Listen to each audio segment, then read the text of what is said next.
Hello दोस्तों, कैसे हैं मेरे भाई? आप सब दोस्त बढ़िया हैं, उम्मीद कर रहा हूँ।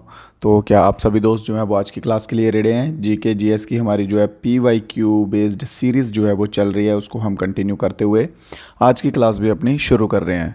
तो सभी दोस्त जो हैं वो फ़र्स्ट ऑफ़ ऑल नोट्स वगैरह बना लीजिएगा साथ साथ में, क्योंकि जो चीज़ें एक बार हम करेंगे रिवाइज पढ़ेंगे उनको दोबारा दोबारा जो है वो रिपीट नहीं किया जाएगा, क्योंकि एक ही सीरीज़ में आपकी जीके जीएस की जो गारंटी हमने ली हुई है वो पूरी करेंगे हम। ठीक है, तो फिर वो उसको कंटिन्यू लास्ट तक पहुँचते पहुँचते सब जो है वो कंप्लीट कर लेंगे। तो चलिए ज़्यादा टाइम वेस्ट किए बिना शुरू करते हैं आज की क्लास का फर्स्ट क्वेश्चन। तो क्वेश्चन में क्या पूछा हुआ है? What is the friction force? वह फ्रिक्शनल फोर्स का नाम बताइए जो कि दो सरफेस के बीच में इंटरेक्ट होती हैं रिलेटिव स्पीड में। ठीक है, रिलेटिव स्पीड में फ्रिक्शन बनती है। देखिए, मान लीजिए एक ऑब्जेक्ट ये है और दूसरा ऑब्जेक्ट ये है। ये ऑब्जेक्ट इस तरफ जा रहा है और ये इस तरफ को जा रहा है। जब ये दोनों आपस में रब होंगे तो इनके बीच में फ्रिक्शन पैदा होती है। ठीक है, फ्रिक्शन पैदा होती है, तो उस फोर्स को इन्होंने पूछा है कि कौन सी फ्रिक्शन कहते हैं। तो उसे बेसिकली कहा जाता है काइनेटिक फ्रिक्शन। क्या कहा जाता है? काइनेटिक फ्रिक्शन कहा जाता है। बट काइनेटिक फ्रिक्शन तो आप बोलेंगे कि सर ऑप्शन में तो है ही नहीं, फिर आप काइनेटिक फ्रिक्शन कैसे बोलते हैं? बट काइनेटिक फ्रिक्शन का दूसरा नाम भी है, जिसे काइनेटिक फ्रिक्शन को जैसे बोलते हैं ना, kinetic friction is also known as which friction? Dynamic friction. ठीक है, तो डायनेमिक फ्रिक्शन तो ऑप्शन में है मेरे भाई, तो dynamic friction option number B हमारा यहाँ पे बिल्कुल सही होता हुआ चलेगा। सभी दोस्त जो हैं वो लास्ट तक वीडियो में बने रहिएगा और लास्ट में अपना रिव्यू भी ज़रूर दीजिएगा, और ग्रुप्स वगैरह जो हैं डिस्क्रिप्शन में लिंक होगा वो भी ज्वाइन कर लीजिएगा। नेक्स्ट क्वेश्चन देखते हैं। Which articles related to the uniform civil code for all citizens of the country? देखिए, जो करंट अफेयर्स के क्वेश्चंस बन सकते हैं वो भी हम साथ साथ में कवर करते हुए चलेंगे। ठीक है, तो यहाँ पे इन्होंने पूछा कि यूनिफॉर्म सिविल कोड, इसके ऊपर बहुत हंगामा जो है वो ऑलरेडी हो रहा है। ठीक है, तो यूनिफॉर्म सिविल कोड की पूछा गया कि ये किस आर्टिकल में आता है। Uniform civil code first of all मेरे भाई है क्या चीज़? ठीक है, यूनिफॉर्म सिविल कोड में क्या होता है कि one law for all nation. क्या होता है? One law for all nation, या कह लीजिए ऑल इंडिया, पूरे भारत के लिए एक कानून होगा। ठीक है, सभी धर्म जो होंगे उन सभी धर्मों के ऊपर एक कानून जो है वो अप्लाई होगा। जैसे मैरिज का अलग अलग होता है, डाइवोर्स का अलग अलग होता है। ठीक है, सभी धर्मों में जायदाद का, इनहेरिटेंस का, उसमें अलग अलग कानून होते हैं धर्मों के अकॉर्डिंग। एडॉप्टेशन में अलग अलग कानून होते हैं। तो यूसीसी यूनिफॉर्म सिविल कोड के अंदर ये सभी कानून जो हैं वो एक हो जाएंगे, एक समान हो जाएंगे सभी धर्मों के अंदर। और इसमें एक की पॉइंट जो है वो क्या बनता है इंपॉर्टेंट, कि बनेगा भाई फर्स्ट स्टेट बताइए यहाँ पे यूसीसी सबसे पहले अप्लाई हुआ था। ठीक है, तो वो कौन सी रहेगी मेरे भाइयों? उत्तराखंड जो है बिल्कुल सही आंसर हो जाएगा, जिसमें यूनिफॉर्म सिविल कोड जो है वो सबसे पहले पास हुआ था। कब हुआ था? 7 फरवरी 2024 को, 2024 में दूसरे महीने में सबसे पहले यूनिफॉर्म सिविल कोड अगर कहीं पास हुआ है तो वो कहाँ हुआ है?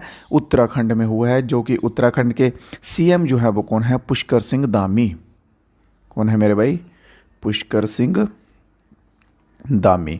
सब हम जो है वो कवर करते हुए चलेंगे। बस आप सभी दोस्तों को धैर्य बनाए रखना है, आराम से धीरे धीरे प्रोग्रेस करते हुए चलेंगे। ठीक है, यूनिफॉर्म सिविल कोड की बात की गई थी।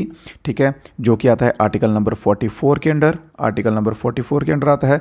कल मैंने आपको बताया था कि अमेंडमेंट नंबर 44 जो है उसमें क्या हुआ था, जल्दी से कमेंट बॉक्स में बता दीजिए। पुष्कर सिंह धामी पहले चीफ मिनिस्टर हैं जिन्होंने इसको इम्प्लीमेंट किया है। उत्तराखंड स्टेट में इम्प्लीमेंट हुआ है और 2024 में जो है वो इम्प्लीमेंट हुआ है। क्लियर? चलिए, तो बढ़ते हैं अपने नेक्स्ट क्वेश्चन की ओर। What is the first part of the large intestine? Large intestine का इन्होंने पूछा है कि फर्स्ट पार्ट जो है वो क्या होगा लार्ज इंटेस्टाइन का। ठीक है, तो लार्ज इंटेस्टाइन कुछ इस तरह से हमारी बन जाएगी। देखिए, ड्राइंग पे मत जाइएगा यार, इतनी अच्छी नहीं है, बट फिर भी बना रहा हूँ ताकि आपको थोड़ा इजीली जो है वो चीज़ें समझ आ जाएं। ठीक है, तो लार्ज इंटेस्टाइन का उन्होंने पूछा है इस पार्ट का नाम क्या है, तो इस पार्ट को कहते हैं सीसम। ठीक है, सीसम कहते हैं। और ये एंड का जो पार्ट है इसे क्या कहते हैं? तो लास्ट पार्ट जो है इसे एनस कहते हैं, और इसके ऊपर एक पार्ट रहता है इसे रेक्टम कहते हैं। ठीक है, ये लार्ज इंटेस्टाइन के 3 इंपॉर्टेंट हैं जो आ सकते हैं। कई बार क्या होता है कि लेंथ पूछ लेते हैं इसकी, क्या पूछ लेते हैं, लेंथ पूछ लेते हैं। तो 1.5 मीटर जो है वो लार्ज इंटेस्टाइन की क्या होती है, लेंथ होती है। अगर फीट में दिया हो तो अप्रॉक्सीमेटली आप कह सकते हैं 5 फुट। ठीक है, क्या कहेंगे आप, 5 फुट तक जो है इसकी लेंथ होती है। क्लियर है। किसी क्वेश्चन में मेरे किसी भाई को कोई डाउट रह जाए तो डेफिनेटली आप कमेंट बॉक्स में पूछ सकते हैं, नीचे हैंडल्स दिए रहेंगे वहाँ पर भी आप पूछ सकते हैं। तो नेक्स्ट क्वेश्चन क्या बोला गया है, एनुअल रेन फॉरेस्ट पूछा गया, rainfall is greater than dash there are tropical evergreen forest. Simple सा कहा गया है कि वह वन बताइए जहाँ पे वह ट्रॉपिकल एवरग्रीन जो फॉरेस्ट होते हैं वहाँ पे रेनफॉल पूछा गया है कि कितनी होती है रेनफॉल। ठीक है, देखिए जो भाई इंग्लिश मीडियम वाले हैं ना उनके लिए इंग्लिश में क्वेश्चन है, हिंदी मीडियम वाले जो भाई हैं उनको भी कोई तकलीफ ना हो, ठीक है, तो उनके लिए हिंदी में नीचे क्वेश्चंस दिया हुआ है। जो कुछ वर्ड्स वैसे होंगे जो एक्सप्लेन करने लायक होंगे, जिनको हिंदी में अलग कहते होंगे इंग्लिश में अलग कहते होंगे, वो मैं ट्राई करूँगा डेफिनेटली एक्सप्लेन भी कर दूँ। ठीक है, तो ट्रॉपिकल एवरग्रीन फॉरेस्ट जो है मेरे भाइयों उनमें हर वर्ष जो है 200 सेंटीमीटर जो है प्लस वो रेनफॉल होता है। ठीक है, अगर बात कर ली जाए कि कौन कौन से आ जाएंगे इसमें, तो वेस्टर्न घाट्स आ जाएंगे। कौन कौन से आ जाएंगे, वेस्टर्न घाट्स आ जाएंगे। ध्यान रखिए जो जो चीज़ें लिखवा रहा हूँ वो लिखते चलना है आपको साथ में। असम का रीजन आ जाएगा, असम का क्षेत्र जो है, ठीक है, असम का रीजन आ जाएगा। अंडमान एंड निकोबार आइलैंड आ जाएगा मेरे भाई, अंडमान एंड निकोबार आइलैंड आ जाएगा, और तमिलनाडु का कोस्ट आ जाएगा। ये वो एरियाज़ हैं जहाँ पे ट्रॉपिकल एवरग्रीन फॉरेस्ट ज़्यादातर पाए जाते हैं। ठीक है, और वहाँ पे 200 सेंटीमीटर से ज़्यादा की बारिश होती है। अगर इन केस क्वेश्चन इस टाइप का बनता है कि बताइए भाई कि लार्जेस्ट जो है, लार्जेस्ट वाला कौन सा रहेगा, लार्जेस्ट कौन सा रहेगा ट्रॉपिकल एवरग्रीन फॉरेस्ट कहाँ पे रहेगा, तो अमेज़न बेसिन में रहेगा। कहाँ पे, अमेज़न बेसिन में रहेगा। बढ़ते हैं अपने नेक्स्ट क्वेश्चन की ओर। Which state has the highest number of national park in India.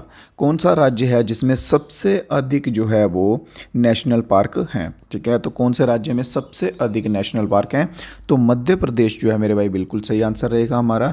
Madhya Pradesh में सबसे ज़्यादा हैं, कितने हैं भाई, 11 नेशनल पार्क्स हैं। और उनमें से कुछ इंपॉर्टेंट के जो हैं वो नाम लिख लीजिए। कान्हा नेशनल पार्क, पन्ना पन्ना नेशनल पार्क, सतपुरा। जो जो चीज़ें लिखवा रहा हूँ मेरे भाई वो इंपॉर्टेंट हैं, नोट्स बना लीजिए, स्क्रीनशॉट ले लीजिए, जैसे आपको ठीक लगे, जैसे आपको कंफर्टेबल लगे वैसे कर लीजिए, बट कीजिए ज़रूर, क्योंकि रिवीजन के टाइम पे आपको डेफिनेट सी बात है ज़रूरत पड़ने वाली है। ठीक है, फिर एक आएगी Kuno wildlife sanctuary, Kuno wildlife sanctuary आ जाएगी। फिर इम्पॉर्टेंट रहेगा वन विहार, वन विहार जो है ये पूछा जाता है आमतौर पर। ठीक है, वन विहार और कान्हा ये दो जो हैं ये इंपॉर्टेंटली ज़्यादातर पूछे जाते हैं, इन दोनों पर स्टार मार्क कर लो। ठीक है, बस इतने इतने जो हैं अभी इतने याद कीजिए, जो नेक्स्ट रहेंगे वो आपको नेक्स्ट किसी क्लास में करवा दिए जाएंगे।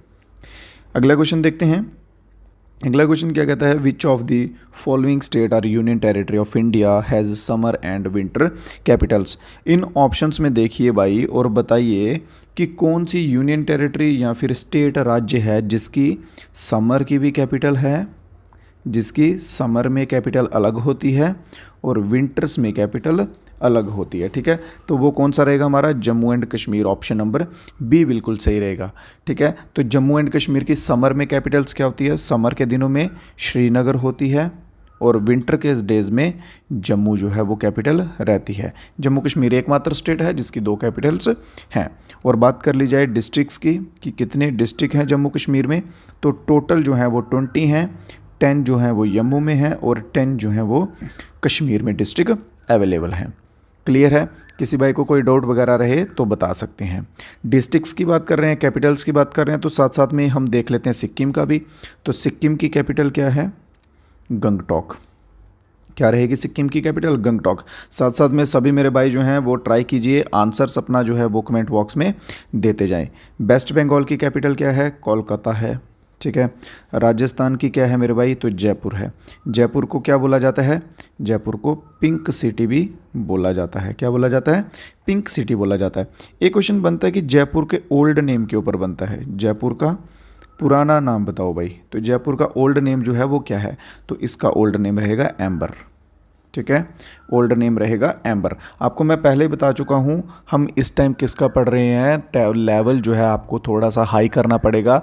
बाकी मीडियम एग्ज़ाम्स के जैसे आते हैं वैसे जो पहले एग्ज़ाम्स में आपने पढ़े हैं वैसा क्वेश्चन अभी नहीं देखने को मिलेंगे। कंपटीशन भी बढ़ रहा है और इस एग्ज़ाम में आपका लेवल भी जो है जीके जीएस का हाई रहेगा। ठीक है, पुलिस में स्पेशली लेवल हाई रहता है। क्लियर है यहाँ तक? किसी दोस्त को कोई डाउट वगैरह तो नहीं? अगर डाउट होंगे, मैं बार बार आपसे बोलता हूँ, डाउट हैं तो कमेंट बॉक्स में बता दीजिएगा। नेक्स्ट क्वेश्चन पूछा गया है, who are the parents of immunology. Immunology के जनक किसे कहा जाता है, या फादर ऑफ इम्यूनोलॉजी किसे कहा जाता है? ठीक है, फादर ऑफ इम्यूनोलॉजी किसे कहा जाता है? देखिए ये क्वेश्चन जो है ना, फादर ऑफ इम्यूनोलॉजी करके कम पूछा जाता है। ज़्यादातर ये क्वेश्चन पूछा जाता है कि स्मॉल पॉक्स बेकाइन के फादर, ठीक है, स्मॉल पॉक्स बेकाइन के फादर, ठीक है, जनक ऑफ स्मॉल पॉक्स बेकाइन। स्मॉल पॉक्स जो कि चेचक, हिंदी में क्या कहते हैं इसको मेरे भाई? चेचक, चेचक का टीका। तो चेचक का टीके का जनक जो है वो किसे कहा जाता है? तो ये क्वेश्चन जो है ज़्यादातर पूछा जाता है। तो एडवर्ड जेनर जो है इन्हें कहा जाता है, इनके द्वारा जो है वो सबसे पहले स्मॉल पॉक्स जो होती है, चेचक होती है, उसका टीका जो है वो बनाया गया था। कब बनाया गया था? 1796 जो है मेरे भाई बिल्कुल सही आंसर रहेगा। इसके सिवा जो दूसरे ऑप्शंस दिए हुए हैं एंटोनी जो है ये भी इम्पोर्टेंट रहते हैं। क्यों? क्योंकि इन्होंने सबसे पहले बैक्टीरिया एंड प्रोटोजोआ, ये पहले माइक्रोस्कोपिस्ट थे जिन्होंने सबसे पहले बैक्टीरिया और प्रोटोजोआ को ऑब्जर्व किया था। ठीक है, और रोबोट कोच जो हैं ये भी आ जाएंगे। इन्होंने ट्यूबरक्लोसिस बैक्टीरिया, कौन सा? ट्यूबरक्लोसिस बैक्टीरिया जो है वो इन्होंने डिस्कवर किया था। क्लियर? चलिए बढ़ते हैं अपने नेक्स्ट क्वेश्चन की ओर मेरे भाई। Internet cafe, ATM booth and call centre, ये जो हैं ये किसके एग्जाम्पल हैं? Tertiary sector, banking sector, secondary और प्राइमरी। देखिए आमतौर पर जो है वो कितने बताए जाते हैं? 3 बताए जाते हैं। बट अगर हम एनसीईआरटी को देख के चलेंगे तो इसमें कितने बताए जाते हैं? एनसीईआरटी में 5 बताए जाते हैं। तो चलिए मेरा फ़र्ज़ है आपको सब जानकारी देना और अच्छे से देना, तो मैं आपको 5 के 5 जो है वो बता देता हूँ। जल्दी से इनको लिख लीजिएगा। ठीक है, सबसे पहले आ जाता है कौन सा? प्राइमरी। प्राइमरी आगे सेक्टर लिखते जाइएगा। दूसरे नंबर आ जाता है सेकेंडरी। तीसरे नंबर आ जाता है टर्शियरी, क्वाटरनरी, क्वाइनरी। क्लियर है? ये 5 जो हैं ये सेक्टर हैं। इकोनॉमिक्स का क्वेश्चन है ये। ठीक है, चलिए अब लिख लीजिए। प्राइमरी सेक्टर जो है इसमें क्या होता है? रॉ मटेरियल होता है। क्या होता है? रॉ मटेरियल होता है, जैसे कि फार्मिंग करना, एग्रीकल्चर जो है, मछली पालन, गाय पालन, पशुपालन, एनिमल डोमेस्टिकेशन। ठीक है, ये सब जो है ये इसके अंडर आते हैं। इसमें रॉ फॉर्म्स में चीज़ें होती हैं। और भारत में अप्रॉक्सीमेटली आप कह सकते हैं कि 50% पॉपुलेशन जो है वो किस में एंगेज है? तो प्राइमरी सेक्टर में एंगेज है। क्लियर? सेकेंडरी सेक्टर जो आता है इसका क्या कार्य है? सेकेंडरी का इसका काम है मैन्युफैक्चरिंग का। इसका क्या काम है? मैन्युफैक्चरिंग। इसमें मैन्युफैक्चर किया जाता है, या आप कह सकते हैं इंडस्ट्रीज़ होती हैं। ठीक है, थर्ड जो है टर्शरी, इसमें क्या होता है? सर्विस दी जाती है, सेवा दी जाती है, जैसे हॉस्पिटल हो गया। ठीक है, जैसे एटीएम, ये आ गया ना ऑप्शन में, internet cafe, ATM booth, call centre, तो ये टर्शरी सेक्टर के ही हैं। ठीक है, तो आंसर जो है इसमें टर्शरी सेक्टर हो जाएगा हमारा। तो टर्शरी सेक्टर में को क्या, कौन सा सेक्टर कहते हैं? तो सर्विस सेक्टर कहते हैं। जो क्वार्नरी सेक्टर है, ठीक है, इसे हम कौन सा सेक्टर कहते हैं? तो इसे हम कहते हैं नॉलेज सेक्टर। कौन सा मेरे भाई? तो इसे हम कहेंगे नॉलेज सेक्टर। नॉलेज सेक्टर कहेंगे। और जो फिफ्थ क्वाइनरी है, लास्ट वाला, तो इसे हम कहेंगे टॉप लेवल डिसीजन लेने वाला, टॉप लेवल डिसीजन मेकर। ठीक है, क्वाइनरी में नॉलेज वाले में एग्जांपल के लिए बता दूं आपको, जैसे इंफॉर्मेशनल आईटी आ गया। ठीक है, रिसर्च एंड डेवलपमेंट के प्रोग्राम आ गए, वो सब आ जाएंगे फोर्थ वाले में। और फिफ्थ वाले में जो है टॉप लेवल के डिसीजंस कौन लेता है? जैसे मीडिया हो गया, गवर्नमेंट हो गई, ठीक है, जजेस हो गए, ये सब जो है, सुप्रीम कोर्ट हो गए, ये सब जो है वो कौन से में आएंगे? क्वाइनरी में आएंगे, फिफ्थ वाले में। उम्मीद करता हूँ आपके सारे डाउट्स जो हैं वो क्लियर हो गए होंगे। जल्दी से स्क्रीनशॉट ले लीजिए। तो बढ़ते हम अपने नेक्स्ट क्वेश्चन की ओर। नेक्स्ट क्वेश्चन क्या कहता है? Maori peoples are from which of the following countries. Maori peoples जो हैं, म्योरी लोग जो हैं, वो इनमें से ऑप्शंस में से किस कंट्री से बिलोंग करते हैं? तो न्यूजीलैंड जो है, ऑप्शन नंबर सी हमारा बिल्कुल सही आंसर हो जाएगा। यहाँ पे बात करें, ये ट्राइबल पीपल हैं। कौन से हैं ये? ट्राइबल हैं। तो भारत में भी बहुत सारी जो है वो ट्राइब्स पाई जाती हैं। तो चलो देख लेते हैं। आप बोलोगे कि सर भारत में भी पाई जाती हैं तो पीछे क्यों रहें? तो भारत की ट्राइब्स भी जो है वो देखेंगे, ठीक है। तो भारत में कौन कौन सी ट्राइब पाई जाती है मेरे भाई, लिखते जाओ। एक आ गई गोंड, जो सबसे इंपॉर्टेंट लिखवाऊंगा, ऐसे नहीं कि सभी कुछ भी लिखवाऊंगा, जो इंपॉर्टेंट हैं, जो क्वेश्चंस में आती हैं वही लिखवाऊंगा। फिर आती हैं एक आती हैं बिल्स, फिर एक आती हैं संथल। आपने अगर प्रीवियस ईयर क्वेश्चंस देखे होंगे तो डेफिनेटली आपने ये ट्राइब्स के नाम पढ़े होंगे, ठीक है। उनमें इनके ऊपर क्वेश्चन बनते हैं। मुंडा, फिर आती हैं खासी, जंती, गारो, ये भी आती हैं, ठीक है। फिर एक लिख लीजिए आप कोडावा, ठीक है। ये कुछ इंपॉर्टेंट ट्राइब्स हैं। अब देख लेते हैं कि ये पाई कहाँ कहाँ जाती हैं, ठीक है। ये कहाँ पाई जाती है? सेंट्रल इंडिया में पाई जाती है। सेंट्रल इंडिया में गोंड जो है वो सेंट्रल इंडिया में कौन कौन से स्टेट्स आ जाएंगे? महाराष्ट्र, मध्य प्रदेश आ जाएगा, फिर आंध्र प्रदेश आ जाएगा, तेलंगाना आ जाएगा, ठीक है। ये सब जो है वो सेंट्रल इंडिया में आएंगे। तो बिल जो है ये कहाँ पाए जाएंगे? ये पाए जाएंगे हमारे राजस्थान और गुजरात में पाए जाते हैं, और ये सबसे ओल्डेस्ट भी हैं। क्या हैं बिल्स वाले? सबसे ओल्डेस्ट हैं। बात करते हैं संथल की, तो संथल सबसे लार्जेस्ट है, और पाई कहाँ जाती है? झारखंड में पाई जाती है। क्लियर है। और मुंडा ट्राइब की बात कर ली जाए तो मुंडा मेरे भाइयों कहाँ पाई जाती है? ये भी सेंट्रल इंडिया में पाई जाती है। मुंडा ट्राइब सेंट्रल इंडिया में पाई जाती है। खासी ट्राइब पाई जाती है मेघालय में, और कोडाबा जो है ये पाई जाती है कर्नाटक में पाई जाती है ये ट्राइब। क्लियर है। इनका स्क्रीनशॉट ले लीजिए, जो जल्दी से नोट कर लीजिए मेरे भाई सभी दोस्त, ठीक है। उम्मीद कर रहा हूँ क्वेश्चंस आपको अच्छे लग रहे होंगे, समझ आ रहे होंगे। अच्छों से मेरा ये मतलब नहीं है कि देखने में अच्छे हैं या पढ़ने में अच्छे हैं, ये अच्छे ही हैं in the point of view exam, ठीक है।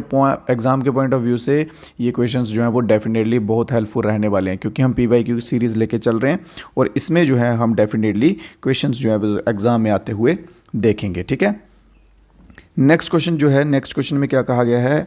कौन सी जगह पे महात्मा गांधी ने डू और डाई, करो या मरो का जो नारा है वो दिया था ड्यूरिंग क्विट इंडिया मूवमेंट के दौरान, क्विट इंडिया मूवमेंट चल रहा था उस टाइम पे महात्मा गांधी ने किस जगह पे करो या मरो का नारा दिया था? बोलते जहाँ तो कर लो तो जहाँ तो मर जाओ, ठीक है। अब आपके हाथ में है ये बात, ठीक है। तो ये दिया था बॉम्बे में दिया था। कहाँ पे दिया था?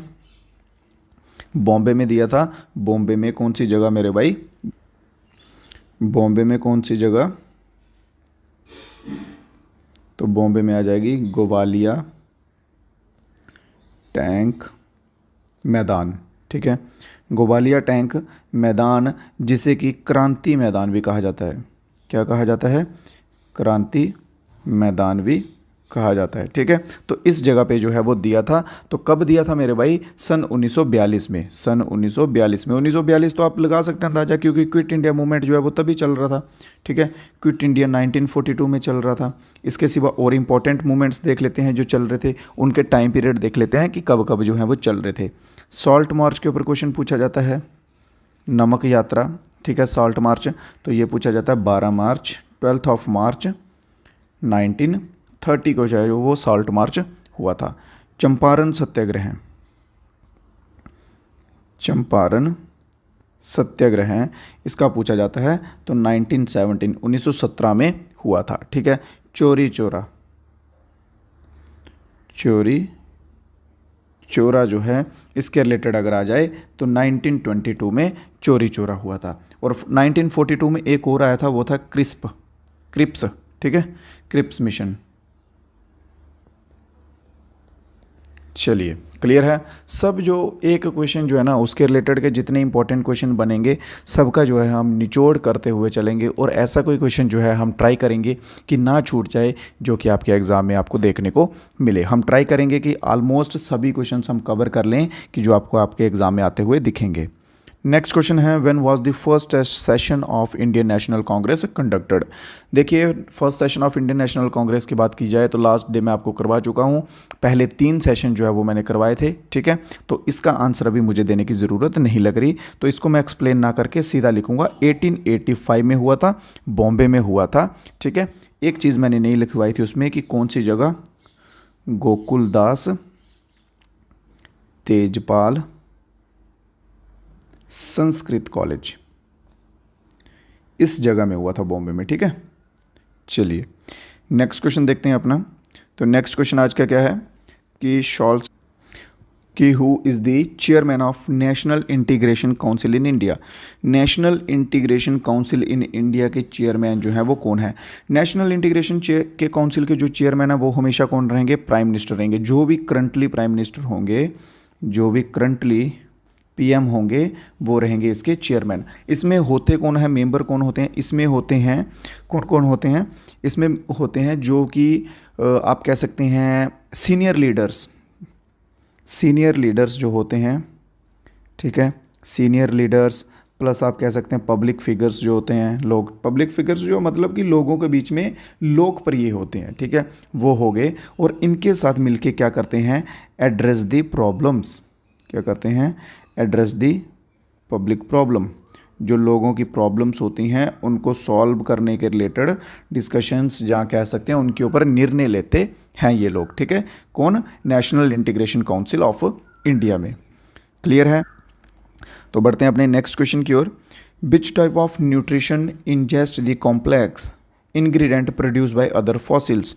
देखिए इसमें ये क्वेश्चन किस तरह का बनता है कि दूसरे फॉसिल्स के द्वारा प्रोड्यूस किया गया, इंजेस्ट कर लेते हैं दूसरे जो हैं, हाँ दूसरे फॉसिल्स, ठीक है। तो उन्हें जो है हम क्या कहते हैं, किस प्रकार का पोषण अन्य जीवाश्मों द्वारा उत्पादित जटिल अवयवों को निगलता है, ठीक है। दूसरे जो कॉम्प्लेक्स होते हैं उनके द्वारा प्रोड्यूस किया गया फॉसिल जो है वो क्या कहा जाता है, हेट्रोट्रॉपिक। कहाँ रहेगा भाई, ऑप्शन नंबर सी में हेट्रोट्रॉपिक न्यूट्रिशन की फॉर्म में वो आता है। तो ऑप्शन नंबर सी जहाँ पे बिल्कुल सही रहेगा।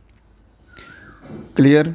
तो नेक्स्ट क्वेश्चन है who was called Jat caste Plato. Jat caste, Jat की जो कास्ट, जाट कास्ट है उनमें प्लेटो किसे कहा जाता था, तो राजा सूरजमल जो है इनको जो है जाटों का प्लेटो भी कहा जाता था। उस टाइम के पीरियड जब इनका टाइम पीरियड था तो जाट वर्सेस राजपूत के बहुत से युद्ध हुए हैं जिनमें इन जाटों ने राजपूत जो राजा थे उस टाइम के उनको जो है वो डिफीट किया है। क्या किया है मेरे भाई, डिफीट किया है। तो राजा सूरजमल जो है ये नाम याद रखिएगा। नेक्स्ट क्वेश्चन देखते हैं। विच of the following sport shows सॉलिडेटरी when playing. सॉलिडेटरी से आप क्या मतलब समझते हैं, उन्होंने बोला है कि कौन सा खेल है जो सॉलिडेटरी दिखाता है। सॉलिडेटरी से आप मतलब समझते हैं यूनिटी, इसमें यूनिटी होती है, रिस्पेक्ट होती है, ठीक है, करेज और काइंड, ठीक है। ये 2-4 वर्ड जो हैं ये शो होते हैं। तो कौन सा वह ऐसा खेल है इनमें से जिसमें यूनिटी होती है, एक साथ लोग करते हैं। जैसे देखिए फुटबॉल हो गया, एग्जांपल के लिए आपको बता दूं, फुटबॉल हो गया, एक गोल करना होता है, एक गोल करना होता है तो उसके लिए पूरी टीम, फुल टीम जो है वो दौड़ती है एक गोल के लिए, तो वो यूनिटी में आ जाएगा ना, ठीक है। तो इसी तरह से अब इनमें ऑप्शंस में देखिए तो इसमें बास्केटबॉल जो है मेरे भाई बिल्कुल सही रहेगा, option number A. Next question देखते हैं। विच of the following is the longest mountain range in the world. World में सबसे लॉन्गेस्ट माउंटेन रेंज जो है वो कौन सी है। तो कौन कौन से बाइस जो हैं वो हिमालय के साथ जा रहे हैं, जल्दी से आंसर आने दीजिए इसका कि कौन सी जो है लॉन्गेस्ट रेंज है माउंटेन्स की वर्ल्ड में। तो हिमालय वाले भाइयों बिल्कुल गलत हैं आप। तो सबसे लंबी जो है वो कौन सी है, एंडीज माउंटेन रेंज। कौन सी, एंडीज माउंटेन रेंज। ये बहुत सी देशों में से जाती है, जैसे वेनेजुएला हो गया, कोलंबिया हो गया, ठीक है, इक्वाडोर हो गया, पेरू, ब्राज़ील, ये साथ साथ के जो हैं, ब्राज़ील नहीं बोलिविया होगा, बोलिविया हो गया, ठीक है। तो इन सभी में से होते हुए जाती है एंडीज। तो ये सबसे जो है वो लंबी है। जो भाई बोल रहे हैं हिमालय, तो हिमालय का सुन लीजिए, हिमालय की रेंज जो है वो कहाँ कहाँ तक है, इंडिया, नेपाल, भूटान, चाइना और छोटा सा पाकिस्तान, ठीक है। यहाँ से होके जो है वो जाती है हिमालय की। तो लॉन्गेस्ट की बात कर लीजिए वर्ल्ड्स की तो एंडीज रहेगी, ठीक है। तो उसके सिवा यूरल्स पूछा गया है। यूरल्स ये कहाँ के हैं? ये रशिया के हैं। यूरल्स रशिया के हैं और आल्प्स जो हैं ये सेंट्रल यूरोप के हैं आल्प्स। क्लियर है? तो बढ़ते हैं अपने नेक्स्ट क्वेश्चन की ओर। Why what name is the international reconstruction and development bank known? International reconstruction and development bank को और दूसरे किस नाम से जाना जाता है? तो उसे जाना जाता है मेरे भाइयों किस नाम से? वर्ल्ड बैंक के नाम से जाना जाता है। किस नाम से? वर्ल्ड बैंक के नाम से जाना जाता है। तो बात की जाए वर्ल्ड बैंक की स्थापना जो है वो कब हुई थी? तो 1944 में इस्टेब्लिश हुई थी वर्ल्ड बैंक। हेडक्वार्टर के ऊपर क्वेश्चन पूछ लिया जाता है तो वाशिंगटन डीसी में इसका हेडक्वार्टर है। ठीक है। अगर पूछ लिया जाए प्रेसिडेंट जो हैं वो अभी करंटली कौन है? तो प्रेसिडेंट एक इंडियन है, अजय वांगा जो हैं, बिल्कुल यहाँ पे सही आंसर रहेगा। ठीक है। और एग्जीक्यूटिव डायरेक्टर भी अपने इंडियन है। ईडी भी कौन है? अपने इंडियन है, परमेश्वरम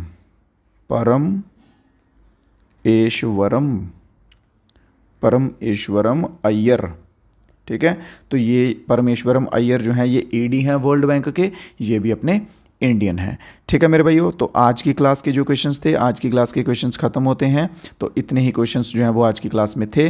तो आप सभी दोस्त जो हैं अपना रिव्यू देके ज़रूर बताइएगा कि आपको क्लास जो है वो कैसी लगी है, कमेंट बॉक्स में ज़रूर बताइएगा। और टोटल आज जो है हमने 17 क्वेश्चन जो हैं वो किए हैं। ठीक है। टोटल कितने किए हैं? 17 क्वेश्चन आज की क्लास में किए हैं। तो 20 जो है 20 की सीरीज़ हम लेके चल रहे हैं। तो ट्राई करेंगे 20 जो है हम कंटिन्यू करते हुए चलेंगे क्वेश्चंस, जिसमें आपको एग्ज़ाम तक पहुंचते पहुंचते सब जीके जीएस जो है ऑलमोस्ट, इस बात की गारंटी लेके कह रहा हूं, बस साथ बने रहिएगा तो कवर हो जाएगा। ठीक है। अब बार बार ये चीज़ें रिपीट नहीं करूंगा, बट एक बार बोल दी अभी क्योंकि स्टार्टिंग्स की क्लास है तो इसलिए बोलना पड़ रहा है। तो आप सभी साथ बने रहिएगा तो लास्ट तक हम पहुंचते पहुंचते जीके जीएस है मेरे भाई जो, इसको तो पक्का पूरा का पूरा फोड़ेंगे। क्यों? क्योंकि जीके जीएस का ही मोस्टली जो है वो पोर्शन एग्जाम में आता है। तो बहुत बहुत शुक्रिया कुछ जो भाई अभी तक जुड़े हुए हैं लास्ट तक लाइव में। ठीक है। तो बहुत बहुत शुक्रिया मेरे भाई आप सभी का लास्ट तक जुड़े रहने के लिए, अपना भरोसा दिखाने के लिए। तो कल फिर से मिलेंगे आप सभी दोस्तों से नए क्वेश्चंस के साथ, कुछ नए अंदाज में। तो तब तक के लिए दीजिए इजाज़त मेरे भाइयों। जय हिंद, जय भारत।